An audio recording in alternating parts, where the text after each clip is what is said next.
दोस्तों नमस्कार। 4 PM गुजरात पर आप सभी का बहुत बहुत स्वागत है। मैं हूं आपका दोस्त मयूर जानी। दोस्तों आज हम फिर से जो है कुछ बातें गुजरात की करने वाले हैं, गुजरात से संबंधित करने वाले हैं और साथ में जो हमारे महानायक निकले हैं गुजरात से, देश के प्रधानमंत्री के तौर पर विराजमान हैं, उनके दौर में जो अभी हो रहा है उस पर भी बात करेंगे। उसमें बात वो भी हो जाएगी जिसमें एसबीआई ने अपनी आखिरकार वो रिपोर्ट जो है वो फाइल कर दी है। उस रिपोर्ट से क्या निकल सकता है उस पर बात करेंगे। हरियाणा में जो दृश्य खड़ा हुआ है राजनीतिक, उस पर भी चर्चा करेंगे और साथ में वो जो इलेक्शन कमिश्नर साहब जो थे अरुण गोयल साहब, जिन्होंने अब्रप्टली अचानक से इस्तीफा दिया और हमने आपसे वादा किया था कि हम इस मुद्दे पर भी आपसे बात करेंगे और वो भी डॉक्टर जयनारायण व्यास साहब से बात करेंगे। तो वो आज जो है हम उस वादे को निभाने जा रहे हैं, पहली बात। दूसरी बात, आप सबका बहुत बहुत धन्यवाद कि बहुत सारे दर्शकों के मैसेजेस और फोन भी आए उस कार्यक्रम को लेकर जो हमने परसों किया था, डॉक्टर व्यास साहब से जो बातचीत की थी। आप सबको बड़ी पसंद आई वो बातचीत और आपने बहुत प्यार दिया, तो उसके लिए बहुत बहुत धन्यवाद करते हैं आप सभी का। और स्वागत कर लेते हैं फिर से डॉक्टर जयनारायण व्यास साहब का, जिनके साथ आज हम ये पूरी बातचीत इन 3 सब्जेक्ट पर करने वाले हैं। व्यास साहब, बहुत बहुत स्वागत है आपका 4PM गुजरात पर। बहुत अच्छा लगा लोगों को वो जो कार्यक्रम हमने परसों किया था, तो it was very well received और मुझे भी बहुत सारे फोन आए। मुझे पता चला कि आप पर भी बहुत सारे फोन आए और कुछ लोग उस कार्यक्रम की वीडियो की लिंक मांग रहे थे और ये सब था।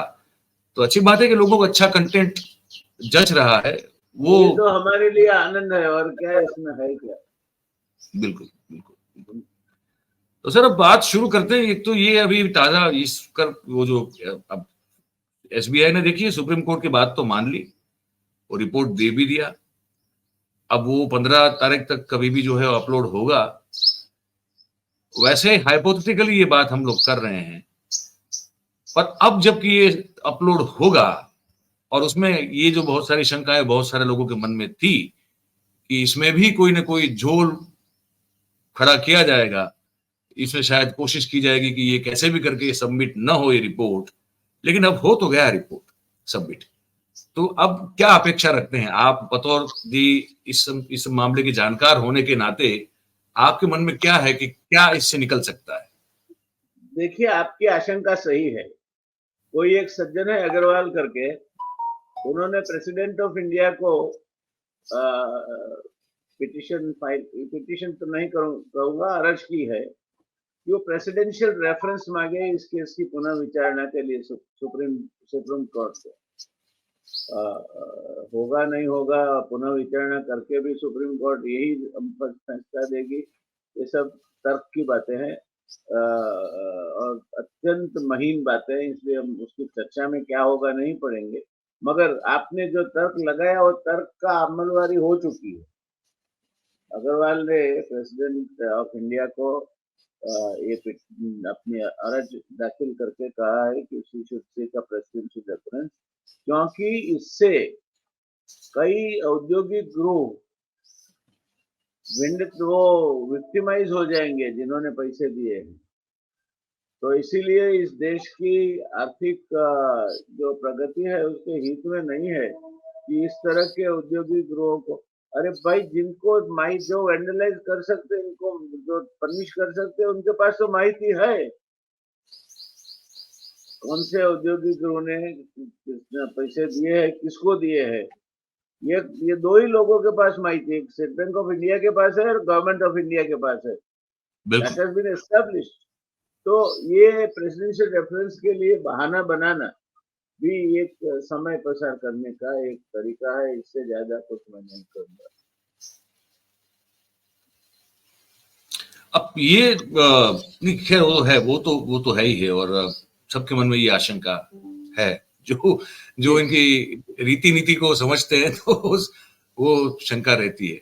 पर अब आगे एक और जो बड़ी खबर है जिस पर अभी कल तो बड़ा वो हो गया कि है ना, वो हरियाणा में जिस तरह से ये हुआ, वो अचानक से सरकार का इस्तीफा दे देना, अलग हो जाने दो जो सहयोगी दल है उसका अलग हो जाना और फिर अचानक से एक नया ओबीसी का एक चेहरा जो है उसको मुख्यमंत्री बना देना, आने वाले अगर लोकसभा चुनाव को हम नजर में रखते हुए अगर बात करें व्यास साहब, इसके बहुत बड़े राजनीतिक इसके मतलब निकाल सकते हैं हम लोग।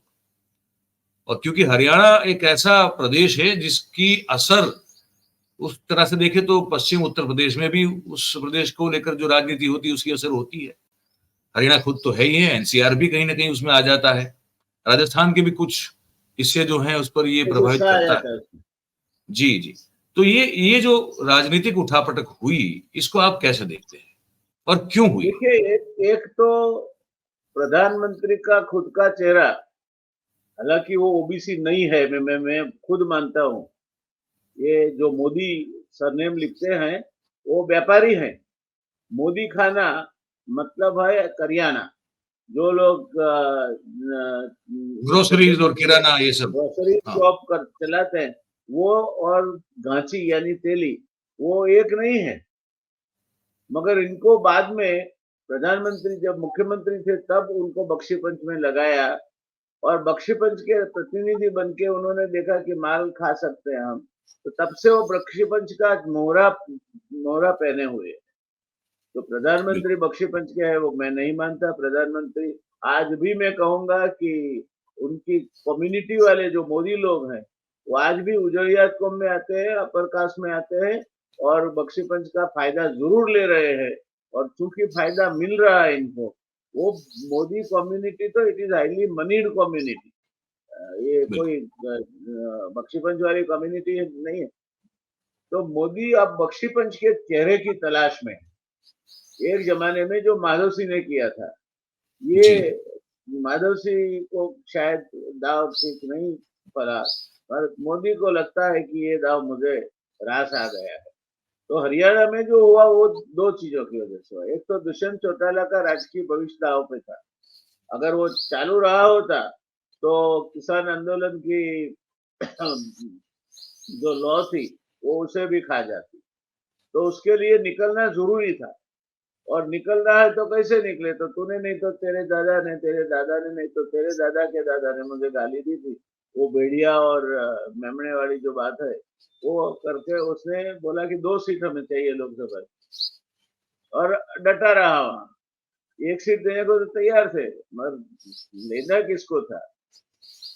अलग ही होना है आपको तो ऐसी आप डिमांड रखो कि जो आपको मालूम है फुलफिल नहीं होगी, तो निकल गए वो। अच्छा, इस सरकार को कुछ नहीं होने वाला है। सरकार का नया मुख्यमंत्री आ गया, इलेक्शन के समय भी अगर इनको लगेगा कि अभी भी वातावरण ठीक नहीं है तो राष्ट्रपति शासन आ सकता है। यानी अगर कोई सोचता है कि अब खट्टर चले गए और सरकार भी चली जाएगी और बीजेपी के लिए लाले पड़ जाएंगे और कांग्रेस आएगी, ये बात में कोई दम नहीं। अच्छा, तीसरी बात आप कहते हैं, देखो अगर सही मायने में इसके साथ आप देखे जाए तो पंजाब, हरियाणा, पश्चिमी उत्तर प्रदेश, राजस्थान का कुछ भाग ये गैलोनाइज हो गया जहाँ किसान आंदोलन चरम सीमा पे जी। मगर ये कब होगा, मैं बारी बारी से कह रहा हूँ। कई लोग कहते हैं कि कहां से वोट लाएंगे, कहां से इतनी सीट लाएंगे, कहां से वो करेंगे, कहां से 400 पार। अरे 400 पार नहीं, पूरी लोकसभा की सीट जीत सकते हैं मोदी। और राजनाथ सिंह या नितिन गडकरी को टिकट देना पड़ा तो हरा भी सकते हैं। मुझे उसका जात अनुभव है कि आपको टिकट देकर कैसे हराया जाता है और कैसे उसको आप हारो उसका संचालन होता है, उसमें माहिर है साहब। तो ये अब इसमें क्योंकि मयूर भाई एक ही सेंटेंस, इलेक्शन का रिजल्ट ईवीएम लाएगा, प्रजा नहीं लाएगी। प्रजा आज भी समझ ले, अगर वो कोई गलत फहमी में है, ये हुआ वो हुआ, ममता यहाँ गए वो वहां गए, कुछ नहीं। इलेक्शन का रिजल्ट अब की बार 400 पार यानी 400 पार। आपने अपनी जब बात कही तो मुझे थोड़ी लालच एक और हो गई कि वो इलेक्शन, क्योंकि हमने तो कवर किया था, वो इलेक्शन जो आप भी कहते हैं, हम भी उस समय कहते थे सबके आपको हरवाया गया है, उसके बारे में थोड़ा अगर बता दें दर्शकों को। नहीं, वो वहां मैं हार ही नहीं सकता था। ये मुझे एक्चुअली पता में है। सीट 2000 तक मेरे सामने कोई कंटेस्टेंट ही नहीं था। ये कंटेस्टेंट भी उन्हों का अहमद भाई पटेल के साथ कोल्यूजन में लाया गया। दर्शकों को और बता दें, सिद्धपुर की बात कर रहे हैं हम लोग, सिद्धपुर की बात कर रहे हैं। हाँ। सिद्धपुर की बात कर रहा हूँ। हम्म। और फिर उसको मदद भी इनकी ओर से की गई। और बाद में वो सज्जन चले आए ईश्वर, बलवंत सिंह जी। तो वो लिंक थी जो मैं कह रहा हूँ, वो एस्टेब्लिश हो गई। तो ये किसी को टिकट नहीं आप डिनाई कर सकते हो, तो टिकट देकर भी उसको हरवाना, ये इस पार्टी में इसको साध्य है। ये नई बात नहीं है इनके लिए, ये बिल्कुल एक पुरानी प्रैक्टिस है, ये बात सही है आपकी। हाँ, हाँ, अब इससे चलते चलते मुझे थोड़ा जो अब ये हो रहा है, जैसे भी आप बात कर रहे थे हम लोग कि हरियाणा का ये, अब मुझे ये समझ में नहीं आता है, मतलब मुझे दर्शकों के लिए पूछ रहा हूँ मैं तो, खैर दर्शकों के समझने के लिए पूछ रहा हूँ मैं, कि खट्टर को ही जारी रखते क्या फर्क पड़ता था? देखो खट्टर से क्या फर्क पड़ता है वो पूछो आप।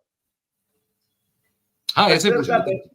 खट्टर का बैकग्राउंड देखो, क्या थे खट्टर। जब मोदी साहब वो उस हिमाचल प्रदेश से लेकर प्रभारी ऊपर थे। तक के प्रभारी थे, तब खट्टर उनके असिस्टेंट थे। खट्टर की कौन सी अपनी खुद की शख्सियत थी?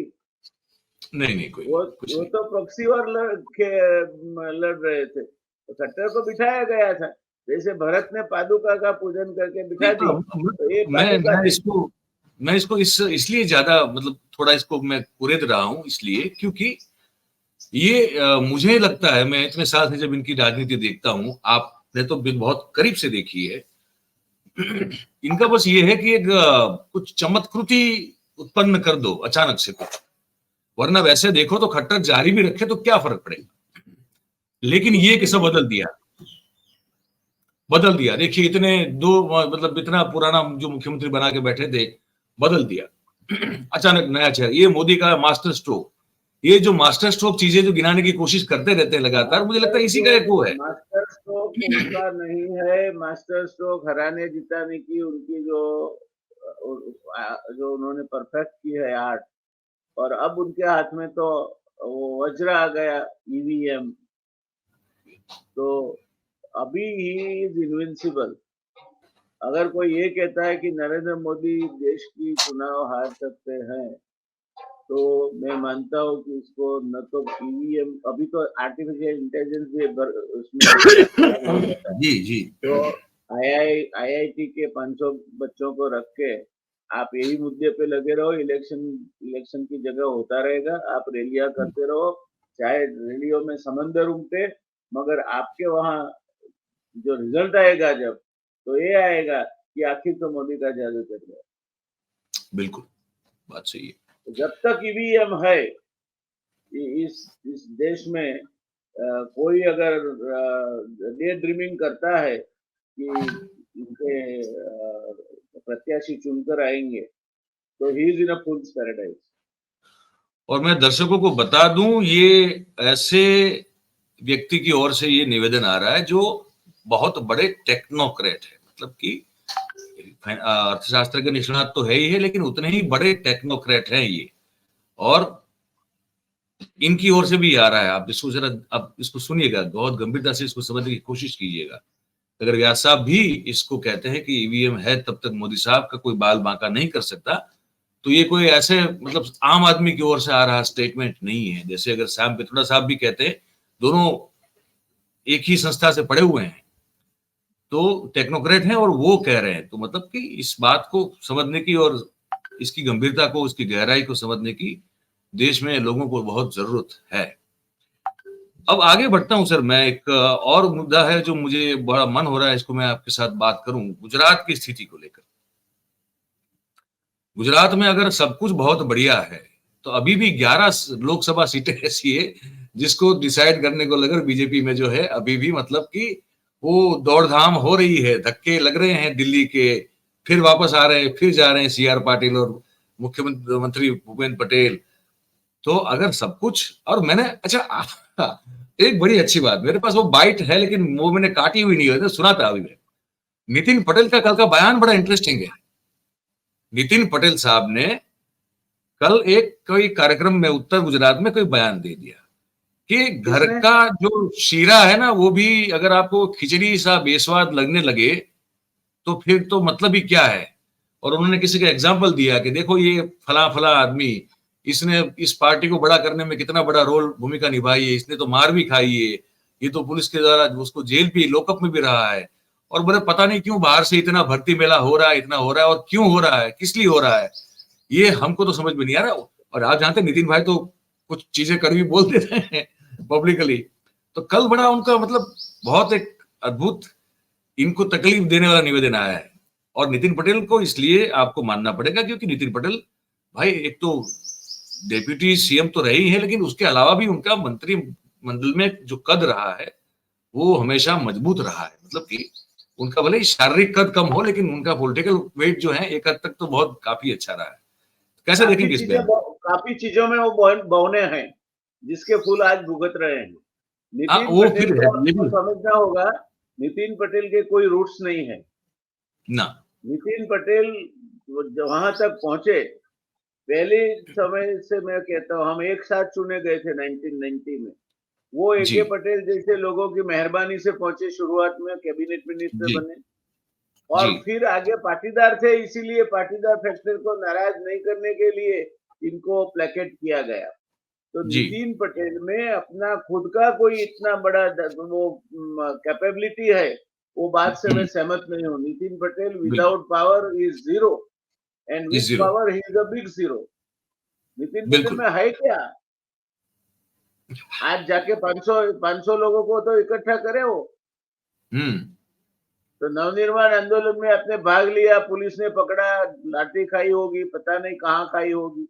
मैंने तो देखा नहीं उनको कभी कोई आंदोलन में ऐसा भाग लेते हुए, हालांकि मैं भी हम्म। स्टूडेंट लीडर रहा। जी तो नितिन पटेल में है क्या? नितिन पटेल ग्रेजुएट नहीं है। नितिन पटेल की काफी बड़ी मर्यादाएं हैं। मैं हम्म उनकी व्यक्तिगत दोषारोपण नहीं करना चाहता, मगर वो क्यों हम्म ऊपर उठे? एक ही रीजन है, पाटीदार थे। पाटीदार नहीं होते और पाटीदार फैक्टर को प्लेकेट करने की जरूरत सरकार की मजबूरी नहीं होती, उस समय नरेंद्र मोदी आज जितने पावरफुल है उतने नहीं होते, तो नितिन पटेल जहां पहुंचे वहां तक नहीं पहुंचे। शुरुआत में केशुभाई ने उठाया, और उसके बाद ये जो जरूरियात थी उसने उठाया। तो नितिन पटेल को मैं कोई स्टेट लीडर भी नहीं गिनता, अपना डिस्ट्रिक्ट जी। का लीडर भी नहीं गिनता। पर ऐसा तो बहुत सारे लीडर है ना, बीजेपी ने ऐसे ही लीडर तो क्रिएट किए हैं। तो इसके वही तो, इसीलिए पूरा मंत्रिमंडल आप घर भेज सकते हो ना। हाँ। ऐसा कभी आपने सुना था कि पूरा मंत्रिमंडल घर भेज सकते हो? और एक मुख्यमंत्री ऐसा सिलेक्ट कर सकते हो जो बोले मैं तो भरत मिलाप वाला भरत हूँ, पादुका रखी है, मैं सिर्फ पुजारी हूँ, उनके बिहाफ पे मुझे राज चलाना है, बाकी तो कैलाशनाथन साहब है, तो कैलाशनाथन हाँ जो करेंगे वो होगा। वो होगा। तो इसी का राठौड़ है। फल जो है, और यही मॉडल तो पूरे देश में ये लोग लगा रहे हैं ना। आज इस खट्टर साहब का भी यही तो हुआ अभी। वो पुष्कर सिंह धामी हुआ हो, क्या? खट्टर हो, फिर या यहाँ धामी जी फडणवीस को, या ये वो सब तो लोग हों। कांग्रेस ने यही गलती की थी मयूर भाई। जी कांग्रेस 149 सीट आई गुजरात में, तब यही गलती की थी जो राष्ट्रीय स्तर पर आज भारतीय जनता पार्टी कर रही है। माधव सिंह सोलंकी ने अपने को जो कैबिनेट में पूछ सके ऐसे किसी को हम्म टिकट नहीं दी। Sanat Mehta out, Manohar Singh Jadeja out, Harihar Kamboja out, Jaswant Singh Dansingh Chauhan out. जो जो जीना भाई को इग्नोर कर दिया गया, वो known a strong man of south Gujarat. तो माधव सिंह सर्वे सर्वा बनना चाहते थे और ऐसी टीम चाहते थे जो उनको जी माई बाप कह के सामने खड़ी रहे। जी परिणाम क्या हुआ? 7 महीने के बाद जब उनको जाना हुआ, तब hmm Amar Singh Chaudhary was the best choice who presided over liquidation of Congress. जी गुजरात में कांग्रेस का लिक्विडेशन की प्रक्रिया की शुरुआत, ये वहीं से हुई। एकाधिकारवाद माधव सिंह को दिया गया, और हम्म कांग्रेस में जो रीजनल सात्रप्स थे उनको हम्म नाबूद किया गया। ये कांग्रेस की आज जो परिस्थिति है उसके लिए गुजरात में जिम्मेवार है। और एक जिम्मेवार है अनामत आंदोलन, जिसने बिल्कुल। ये बख्शी पंच वाला नाच जो आज हमारे वहां लग रहा है, वो जी नाच के तहत पाटीदार जो कांग्रेस का कमिटेड वर्कर था उसको जी परमानेंटली कांग्रेस से दूर कर दिया। कर तो दिया गया। कांग्रेस अपने किए के फल भुगत रही है, तो भाजपा भी किए के फल तो सबको भुगतने होते हैं। कोई कोई देश में पॉलिटिकल पार्टी चाहे ज्यादा स्ट्रांग होगी तो ज्यादा लंबा चलेगी, मगर परमानेंट चलेगी ये सरमुखत्यार शाह सोचते हैं कि मैं परपेचुएट करूं अपनी सत्ता, होती नहीं है।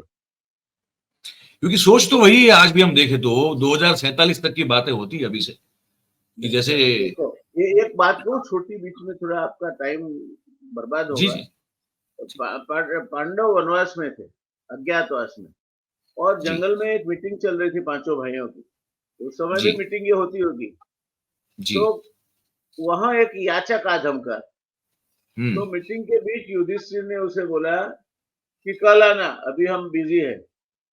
तो हम्म। भीम बड़ा मस्करा था, वो उठ हाँ के खड़ा होकर, उसके पास ढोल था, जोर जोर से ढोल बजा के नाचने लगा। तो ये बाकी हाँ के हंसने लगे कि पगले को हुआ क्या है। तो बोला क्या हुआ भाई, तेरे एकदम तेरे में क्या क्या नाच रहा है ढोल बजा के। तो भीम बोला आनंद करो, अपने बड़े भाई ने काल को जीता है, कल ये हाँ। याचक को दान देने के लिए जिंदा होंगे, इनका इनको विश्वास है। तो बिल्कुल सही। ऐसा बड़ा भाई हमारा है जिसने काल को जीता है, ये भीम की बात है। दिन की बात है, बात सही है। तो ये ये ऐसे ही सूरज बातें हैं कुमार की जो, बात है। जब वो मैप मैप नक्शा देते हैं, ब्लूप्रिंट देते हैं कि, और वो मतलब अच्छा, नक्शा बनाना कोई बुरी बात नहीं है। देखिए समय तो बीतता जाएगा, आप रहेंगे, फिर कोई और आएगा, फिर कोई और आएगा, फिर कोई ऐसा और आएगा, नहीं है तो मयूर भाई, देखिए नक्शा बनाना कोई बुरी बात नहीं है, जी पॉलिटिक्स में एम्बिशन होना कोई बुरी बात नहीं है। आशा नाम मनुष्याणाम कश्चित आश्रय सुंदला बद्धते जी धावते तस्य मुक्तो तिष्ठति पंगुवत। अगर पॉलिटिक्स में एम्बिशन नहीं है तो आदमी पंगु बन जाता है। जी तो बिल्कुल। पॉलिटिक्स में एम्बिशन होना मैं कोई दुर्गुण नहीं समझता, मगर अपना कद नहीं ना जानना या एकाधिकारवाद के लिए प्रयत्न करना, ये हिटलर ने भी किया था, कई औरों ने भी किया था। सिकंदर विश्व विजय करने के लिए निकला था, और बाद में उसने अपने वसीयतनामे में लिखा था कि जब मेरा जनाजा निकालो तो दोनों हाथ बाहर रखना, ताकि लोगों को पता चले कि विश्व विजय करने निकला है सम्राट, हाँ यहाँ से कुछ लेके नहीं जा रहा है। और बिल्कुल। वैद्य हकीमों को आगे चलाना, ताकि लोगों को पता चले कि कोई वैद्य डॉक्टर हकीम आपको इंडेफिनिट जिंदा नहीं रख सकता है। नहीं रह ये सकता, पॉलिटिशियंस भूल जाते हैं सर सब। ये भूल जाते हैं। तो ये क्या है, मतलब 11 सीटें अभी भी फाइनल नहीं हो पा रही है। गुजरात इतना, मतलब वो गुजरात तो तो ये इंतजार में है, कुछ और कांग्रेस से मेहमान आने वाले होंगे, तो शायद वो इंतजार में है कि बिना ईवीएम भी जीत सके ऐसे लोग कुछ तो चाहिए, ताकि कुछ ऐसा तो थी। आक्षेप ना हो कि पूरे राज्य में ईवीएम चलाया। ये सिलेक्टिव चलाते हैं ईवीएम। सिलेक्टिव अपने हिसाब से चलाते हैं। हाँ, बिल्कुल। और इसीलिए कहते हैं कि हम यहाँ हारे तब आप नहीं बोले, हम वहां हारे तब आप नहीं बोले, अब क्यों कहते हैं ईवीएम। अरे भैया, आपको हारना था, हारे हो आप। आपको जिसको हराना था आपने हराया है। तो बिल्कुल सही खट्टर, बात। मनोहर लाल खट्टर है ना, वो भरत मिलाप वाला जो है, पादुका पूजन। बिल्कुल तो बिल्कुल जब जब तक भक्ति चलती है, शक्ति है उनके पास। बिल्कुल। अब आ जाते हैं आखिरी मुद्दे पे, कि वो जो अरुण गोयल साहब अचानक चले गए सर, इतने मतलब इनकी जिनकी नियुक्ति पर भी इतना विवाद हुआ था कि ऐसे कैसे, तब भी टिप्पणियां हुई थी, और अब जब जा रहे हैं तब भी विवाद है, चले गए तब भी विवाद है, कि अचानक से ऐसे कैसे। आपने उस दिन सर कह ये दिया था कि तबीयत का तो कोई बहाना, गलत बात है, तबीयत तो ठीक है ही है, आपने उस दिन भी कहा था, परसों। तो क्या है चक्कर ये। सर, तबीयत तबीयत तो ठीक है, पता नहीं, मैं डॉक्टर नहीं हूँ और मैंने उनकी मेडिकल रिपोर्ट देखी नहीं, इसलिए कमेंट नहीं करूंगा। मगर अति सर्वत्र वर्जय, जिस तरह से वो आए थे, तो वो ब्लू आइड बॉयज थे, तो 2 महीने पहले रेजिग्नेशन देके सीधे इलेक्शन कमिश्नर बने। और जब आदमी इस तरह से आता है, तब अपने दिमाग में एक हवा भरती है उसकी। तो ऐसा कहा जाता है कि फिर उनको अपनी पावर्स का पता चला, तो कुछ फाइल पे मतभेद थे उनका चीफ इलेक्शन कमिश्नर के साथ, और उसी की वजह से नाराज होके कुछ नहीं वो करना चाहते थे, उन्होंने रेजिग्नेशन दिया। असली बात इससे ये क्या है। इससे क्या मतलब फर्क पड़ सकता है इनकी योजनाओं पर? कुछ फर्क नहीं पड़ सकता। एक एक इलेक्शन कमिश्नर है, वो तो बिल्कुल हिज मास्टर्स वॉइस की तरह काम करता है। 2 इलेक्शन कमिश्नर की नियुक्ति करनी है। जो अब नियम सुधारे हैं, उसके मुताबिक कौन करेगा? प्रधानमंत्री। प्रधानमंत्री के चयन किए हुए कैबिनेट सदस्य और लीडर ऑफ अपोजिशन या सबसे बड़ी अपोजिशन पार्टी के नेता। अब ये अपोजिशन वाले मूर्ख होंगे अगर इस कमिटी में जाएं,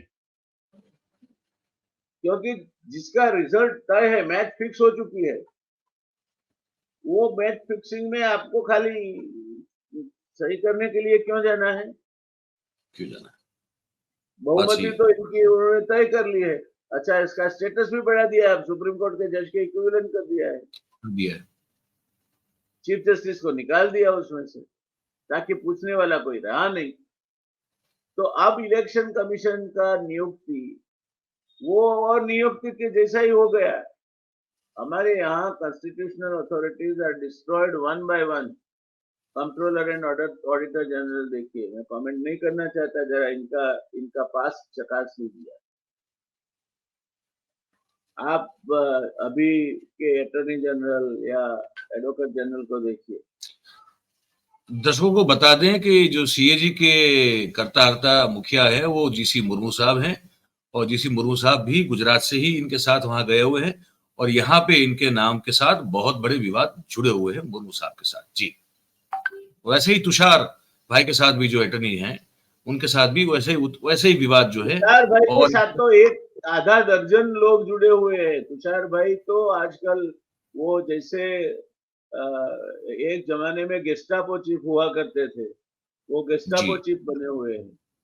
जी जी जी, तुषार तो Mehta, he has grown much beyond his size। इस साइज वो बिल्कुल। तो खैर हो जाते हैं, एडवोकेट जनरल भी स्टेट में बन जाते हैं। उसके पहले लोग काफी मॉडेस्ट होते हैं, मगर हाँ उसके बाद उनमें जो एक हवा भरती है और फिर बड़े बड़े संपर्क हो जाते हैं, संपत्ति आ जाती है, तो फिर जी। मैं किसी के नाम नहीं देना चाहता, सबके सब एक ही हमाम में नहाते हैं। और आप जानते हो कि हमाम में जो है वो सब एक एक के बराबर होते हाँ, रेनकोट पहनते वहां कोई नाता नहीं है वैसे। ना ना। एक टिप्पणी की थी ना हमारे प्रधानमंत्री जी ने पूर्व प्रधानमंत्री के लिए, मनमोहन सिंह साहब के लिए, की जो लगता है कि शायद बाथरूम में भी रेनकोट पहन के नहाते होंगे। तो वैसे होता नहीं है, वहां तो आपको सबको नंगा होकर ही नहाना पड़ता है। आखिर में सर मैं आपसे एक चीज समझना चाहता हूं, हम लोग कंक्लूड करें उससे पहले, कि इस आने वाले 2-3 दिन को कैसे देखते हैं? चुनाव की घोषणा हो रही है, ऐसा बताया जा रहा है कि 15 मार्च तक, या हाँ, तो 15 मार्च को हो हो जाएगी, होनी जाएगी। चाहिए। अब स्टेट हाँ बैंक ने अपना वादा पूरा कर लिया है। पता ये अगर आप सोचते हैं कि इलेक्टोरल बॉन्ड लेने वाली कंपनियां हमारे और आपके जैसी मूर्ख होगी, तो यू आर डे ड्रीमिंग। वो शेल कंपनियां बनी होगी, शेल कंपनियों के जरिए ये किया होगा। शायद वो शेल कंपनियां बंद भी हो गई होगी, तो आपने जो भी क्यूआईसी बीआईसी लिया है, उसका कोई मतलब इंडिविजुअल से रहता नहीं है, कंपनी नहीं है। तो इससे क्या निकलेगा वो तो मालूम नहीं है। Honourable supreme court has done A reasonably good job, but the real challenge before the honorable supreme court lies now, that if you can, even despite all your authority, if you can be cheated, and then it should be treated as a benami transaction, and the Supreme Court should may order the DRI to arrest the chairman of SEBI, chief executive of SEBI, and chairman of State Bank of India for money laundering, अगर बेनामी transaction हुए हैं तो, और हुए हैं। आप अगर उसके तो ये स्टेटमेंट ने जो डेटा दिया है, वो एक कोई अग्रवाल जी ने अर्जी की है कि इससे जो लोग हैं उनके सामने खुन्नस रखा जाएगा। अरे भाई, हाँ, जो रूलिंग पार्टी है उसके पास तो डेटा है। सही है। बिल्कुल है। उनको जिनके सामने खुन्नस रखना है वो तो रख रहे हैं। वैसे भी कांग्रेस के निर्दोष खाते में भी कहीं कहीं उन्होंने फ्रीज करके रखा है। रखा हुआ है। रखना चाहिए। अपने दुश्मन से दोस्ती थोड़ी करते हैं। मनमोहन सिंह जी ने की। हाँ। बात तो सही है सर। और एक और मुद्दा है, मुझे लगता है इसको फिर आगे एक और हम लोग बातचीत में उसको रखेंगे कि मैं देख रहा हूं कि आप भी देख रहे हैं, हम सब लोग देख रहे हैं कि एक कहते हैं ना कि एक तरह से मतलब हर दिन कोई नया कार्यक्रम हो रहा है। प्रधानमंत्री जी रोज कोई ना कोई स्पेक्टिकल्स दिखा रहे हैं देश को। कल वो तेजस का पोखरण का क्या मायना था, और वो कल वो निरीक्षण करने की क्या जरूरत थी, वो मैं मतलब सोच सोच के थक गया, लेकिन वो समझ में नहीं आया कि क्यों था वो, लेकिन वो कल था। वैसे रोज कुछ ना कुछ है, कल वो भी था मतलब गांधी आश्रम। अब गांधी, अब क्या बताया दर्शकों को, उस पर तो सब बात करेंगे अलग से कि हमारा जो गांधी आश्रम है, उस गांधी आश्रम की पीड़ा क्या है। उस गांधी आश्रम ने क्या क्या झेला है पिछले कुछ सालों में, उस मुझे पर मुझे लगता मुझे है कि प्रधानमंत्री जी से काफी रिस्पेक्ट है। हमारे मैं दोस्त मुझे भी भी रहे हैं। आज भी मैं तो उनको मेरा दोस्त ही समझता हूँ और उनके हमेशा शुभ की कामना करता हूँ। जी बिल्कुल, वो मगर तो एक एक उत्तर गुजरात में एक स्टोरी है, वो कह के मेरी बात खत्म करूंगा। एक जी एक एक बहन को लड़का नहीं होता था, तो किसी ने बोला कि तू ये जो देव है उसकी बाधा रख, यानी मिन्नत रख। मान्यता रखो, तो मतलब हाँ मान्यता रखो किसी एक मिन्नत देव की। रखी कि अगर मुझे यहाँ बेटा हुआ तो आकाश के जितना बड़ा रोटी बना के उसको प्रसाद करके मैं सब में बांटूंगी। अगर मुझे लड़का हुआ तो मैं आकाश की साइज की रोटी, आसमान की साइज की रोटी बना के खिलाऊंगा। हाँ, अच्छा। सबको प्रसाद के हैसियत से बांटूंगी। तो करना था भगवान को, बच्चा बेटा हुआ। अब पड़ोसी को हमारी चिंता ज्यादा होती है, तो पड़ोसी ने पूछने लगी कि अब वो तेरी मिन्नत कब पूरी करनी है। हाँ, बच्चे का शादी का समय आ गया, अब जान प्रस्थान होने वाला था। तो किसी ने बोला अब तो तेरी वो मिन्नत पूरी कर दे, अब तो बच्चे के घर बच्चा आएगा। तो उसने बोला क्या मिन्नत? बोले आकाश के जितना तो, बोला साइज की उतनी रोटी। बड़ी उतनी बड़ी वो तवा आपने देखा था हाँ, कहीं? देखा है आपने कहीं देखा है? बोले नहीं। वो तो तुझे मालूम होना चाहिए कि आकाश के जितना बड़ा तवा तू कहां से लाई। तो बोला देखो, ये तो मैं भगवान को फुसलाती थी। क्या? मैं भगवान को उल्लू बनाती थी और फंस गया वो मेरी जाल में। तो जनता जनार्दन भगवान है। आप आप मिन्नतें मानो तो छोटी मत मानो, रोटी खिलाओ तो आकाश जितनी खिलाओ। तो फंस जाएंगे फिर। वो फंसते आ रहे हैं, ठीक है। चलिए तो ये सर, तो आज यही बात। भगवान को फुसलाने की बात है ना। ये तो उसका भगवान को थोड़ा खुश करने अमल की बात अमल है। करना है। नहीं बिल्कुल तो मेरे बिल्कुल। और आपके खाते में 15 लाख आ नहीं जाते। हाँ, वो तो आ जाते, वो आ जाने चाहिए थे लेकिन नहीं आए, अलग बात तो है। ऐसा तो बहुत कुछ नहीं हुआ है, वो तो हम सब जानते हैं कि ऐसा कुछ नहीं हुआ जो।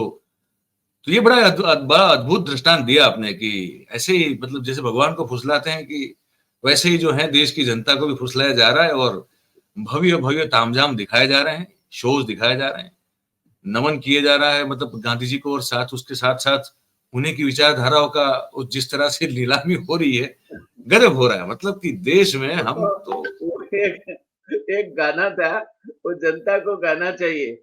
मेरी भैंस को डंडा क्यों मारा, तेरे बाप का क्या वो करती थी, मेरे खेत में चारा चरती थी, मेरी भैंस को डंडा क्यों मारा।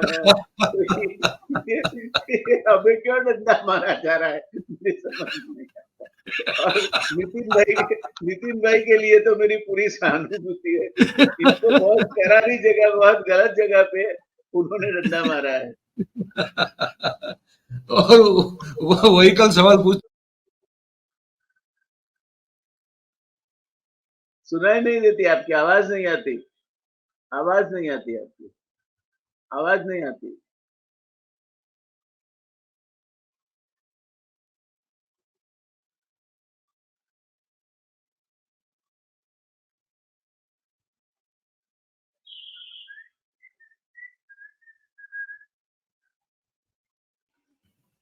तो मैं पता नहीं, ये थोड़ा बीच में कहीं थोड़ी रुकावट आई है कि जी हम लोग रिकॉर्ड कर रहे थे और मेरी आवाज चली गई और लैपटॉप ने फिर जो है मुझे डांट के कहा कि ये अपडेट ले लो, अपडेट जब तक लोगे नहीं आप तब तक आपका ऑडियो जाएगा नहीं।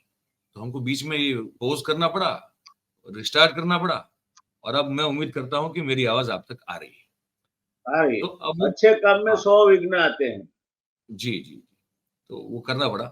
तो मतलब वो जो भैंस वाला आप जो कह रहे थे मैं सुन रहा था, तो मुझे लगता है शायद मेरी आवाज नहीं आ रही। तो ठीक है, मतलब हम उसी को जो है समअप करने के लिए बिंदु बना देते हैं कि भैंस की क्या गलती, उसको कौन क्यों मार रहा नहीं, है, लेकिन भैंस का क्या गलती, मेरे खेत में चारा चरती थी, तेरे बाप का वो क्या करती थी? प्रजा का हाल यही है। प्रजा खा ली। फिर भी भैंस को डंडा पड़ता है, तो हम तो गाते रहते, मेरी भैंस को डंडा क्यों मारा, तेरे बाप का क्या वो करती थी, मेरे खेत में चारा चरती। ये जनता है। ये जनता है। बहुत बहुत धन्यवाद सर, आपने वक्त निकाला। बहुत अच्छी बातचीत तो हुई है, और साथ में मतलब सार्थक बातचीत होने के साथ साथ वो उस तरह से भी हो कि लोगों को थोड़ा सुनने में जो है वो लगे कि नहीं यार, बहुत ज्यादा ज्ञान नहीं दिया जा रहा है, लेकिन बात फिर भी जो है वो मजे से जो है थोड़ा हलक से नीचे उतर जाए तो वो जरूरी हम होता है। हंसने में और खुश रहने में विश्वास रखते हैं। विश्वास करते हैं, बिल्कुल। बहुत बहुत धन्यवाद डॉक्टर व्यास साहब, आपने वक्त निकाला, ऐसे ही बातचीत करते धन्यवाद रहेंगे। भैया, मजा आया। जी मैं किसी जी को अभी मेरे कलीग को कह रहा था कि मयूर भाई के साथ हमारा मेल जमता है, जी, बिल्कुल तो बिल्कुल बिल्कुल आपसे बिल्कुल। आपके साथ बहुत आनंद काम होता है सर करना आपसे बात करते हैं तो, एक क्योंकि खुशी की बात जानकारी है। के साथ साथ जो चीजें हमको समझ में आती है दर्शकों के लिए भी बहुत अच्छी बात है। थैंक यू सर, ऐसे ही आपको बुलाएंगे आप थैंक यू भैया। हमारा बिल्कुल, बहुत बहुत धन्यवाद, थैंक यू सर। हम तो आपके दोस्तों ये बातचीत थी। हवाले से। जी सर, जी सर। तो ये बातचीत थी, आपने सुना व्यास साहब ने 3-4 जो हमने टॉपिक लिए उस पर बड़ा खुल के अपना जो दृष्टिकोण है वो रखा, और 2-3 चीजें इसमें इम्पोर्टेंट है, जैसे मतलब वो और कोई मीडिया होता तो वो तो फिर इसका वो कर देता कि व्यास साहब कह रहे हैं कि प्रधानमंत्री ओबीसी है ही नहीं और ये सब है, ठीक है। वो नहीं है, वो उनका कहना है, और इसलिए है क्योंकि वो जानते हैं, और मैं भी बतौर पत्रकार जानता हूं कि बेसिकली वो अपर कास्ट से ही आते हैं। और फिर वो जो तरीका है शासन चलाने का, और जो कांग्रेस की 85 की स्थिति के साथ जो उन्होंने तुलना की और समझाने की कोशिश की, वो महत्वपूर्ण है। वो समझना भी बहुत जरूरी है कि वो एंगल क्या था। बाकी व्यथा कथा पर तो बात की हमने भारतीय जनता पार्टी के सो कॉल्ड बड़े लीडरों को लेकर। तो ये सब बातें आपने सुनी, अब आपको कैसी लगी वो आप हमको जरूर से आप कमेंट करके लिख के बताइएगा। और बात अगर आपको हमारी पसंद आ रही हो, सही लग रही हो, सच्ची लग रही हो, तो फिर आप इस वीडियो को लाइक कर सकते हैं, है ना। इसकी जो लिंक है इसको आप हो सके उतना शेयर कर सकते हैं, ताकि ज्यादा से ज्यादा लोगों तक ये बातचीत पहुंच जाए, पहुंच सके। और ऐसे रोज कहते हैं, आज भी कह रहे हैं कि हमारा जो चैनल है 4PM गुजरात, उसे आप सब्सक्राइब करें और अपने आसपास के लोगों से करवाएं। बहुत बहुत धन्यवाद आप सभी का इस कार्यक्रम में हमारे साथ जुड़ने के लिए। Thank you very much. नमस्कार।